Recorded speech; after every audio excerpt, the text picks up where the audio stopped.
Hey everybody, welcome back to another Jackson Jet Setting Cruise video. Today I'm detailing what you need to know before sailing on the Carnival Radiance, which is sailing out of Long Beach currently. While she's been sailing since the year 2000, she's quite popular amongst the weekend cruisers sailing down to Ensenada and Catalina Island. So let's get started, but before we do, if you like this video, give it a like, leave us a comment, and feel free to subscribe to the channel. It really helps us out. So the Carnival Radiance was actually launched as the Carnival Victory in the year 2000, but it was rechristened as the Carnival Radiance in October 2021 after a $200 million renovation. So during the renovation, Carnival added Shaq's Big Chicken Restaurant, Guy's Pig and Anchor Barbecue Smokehouse, the Heroes Tribute Bar, the Cucina del Capitano Italian Restaurant, Bonsai Sushi, and the Red Frog Pub, among other things. They also refreshed the top decks like the water park, the sports square, as well as some of the shops and spas on board. And as well, they painted the ship a brand new red, white, and blue livery to match all the new branding on Carnival's side. If you're sailing on her, you'll be sailing out of the port of Long Beach, as I mentioned. While technically a different city than Los Angeles, it's part of the metro area, and there's plenty to do in port if you arrive the night before you're sailing. For my sailing, I stayed at the Renaissance Long Beach using Marriott Bonvoy points, which was close enough for me to walk to the ship on embarkation day, albeit it was kind of a long walk. If you want an awesome pre-cruise hotel experience, consider staying on board the Queen Mary, which is the real historic ocean liner, and it's permanently docked at the port of Long Beach. It's a quick walk in the morning to the Radiance, and it really gets you in the cruising mood, and you can also pay to enter the ship and tour as a day guest if you just have some time to kill. The port of Long Beach was actually pretty historic besides the Queen Mary. The Carnival terminal is actually in the hangar that housed Howard Hughes' Spruce Goose, which was the largest wingspan of any aircraft ever built until very recently. So it's got like a weird geodesic dome shape, and it's pretty dark inside. It's kind of just been repurposed, but it works for handling large crowds that are getting on board a ship every day. So I arrived pretty early for my sailing, around 9:30 a.m. when they started letting folks inside the terminal, and the check-in line was pretty quick, and they let everyone on board around 11:30 a.m. So to facilitate a fun and easy cruise, I recommend downloading the Carnival Hub app before your cruise. It'll allow you to make reservations for things on board and in port early, and possibly save in the process. You'll also want to complete online check-in before you arrive at the port of Long Beach to make your embarkation day a little bit easier. So once on board, you'll be able to chat with other guests for a $5 fee on the app. You can see what's happening activity-wise, you can see deck plans, you can order food and drinks, and manage your onboard spending as well.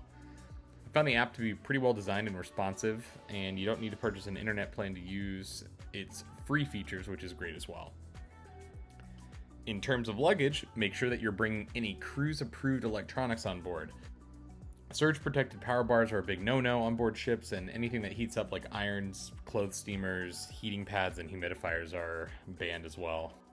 Every Carnival ship has laundry facilities on board with ironing boards and irons, so you can use those completely free.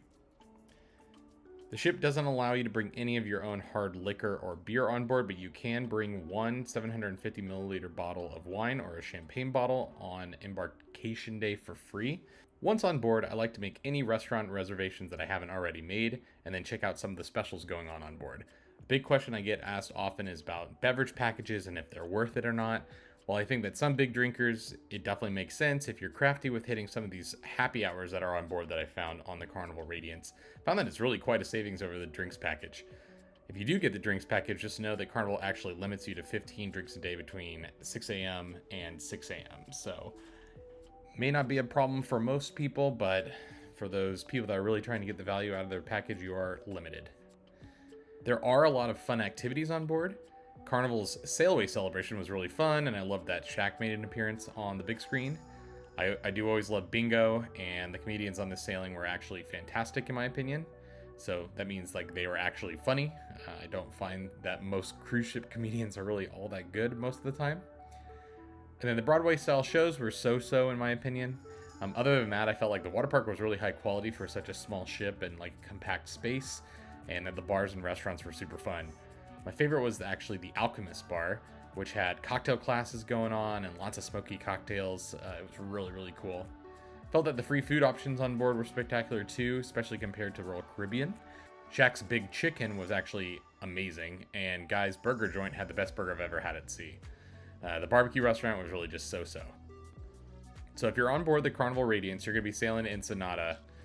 So I recommend going to La Cartera Guerrerense, which is located a short walk from the ship in the main downtown area of Ensenada. It's got the best ceviche I've ever had. Anthony Bourdain even loved it. And it's pretty dirt cheap. Other activities like La Bufadora blowhole might be worth it for your family, but I found it overblown.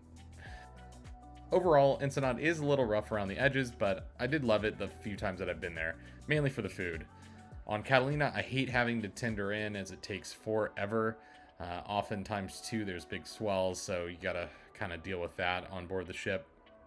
My recommendation would be trying to get on that first boat of the day to avoid the lines.